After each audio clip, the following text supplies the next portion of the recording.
بسم اللہ الرحمن الرحیم۔ السلام علیکم ورحمۃ اللہ وبرکاتہ۔ آج میں آپ کو بتاؤں گا مولانا جلال الدین رومی کی بتائی ہوئی کچھ اہم باتیں۔ خاموش رہو، صرف خدا ہی تمہارے دل کا بوجھ ہلکا کر سکتا ہے۔ اگر ہر بےہودہ محض اپنی عقل کے ذریعے سے حقیقت کو پا لیتا تو اللہ تعالیٰ اتنے انبیاء علیہ السلام کو کاہیں کو بھیجتا۔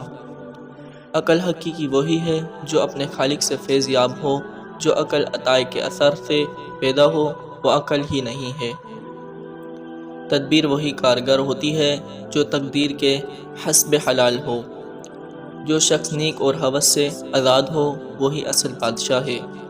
جو شخص تعلیم کو قبول نہیں کر سکتا وہ شخص یقیناً قابل گویا ہی نہیں ہو سکتا۔ دوستی ہی کے ذریعے سے محبت و عداوت پیدا ہوتی ہے اور غذا ہی کے ذریعے صحت مند لاحق ہوتا ہے۔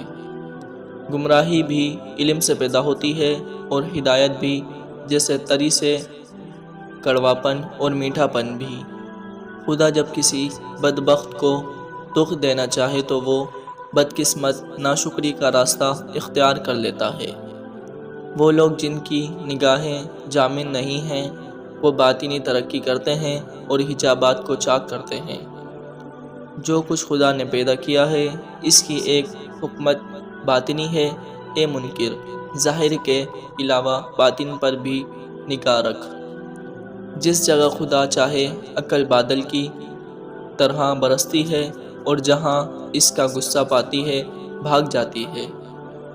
جو شخص اشارے کو بخوبی سمجھ جائے اس کو صاف کہنے کی ضرورت نہیں۔ اگر تم کسی جھگڑے سے تنگ دل ہو تو تمام دنیا کی فضا کو تنگ دیکھو گے۔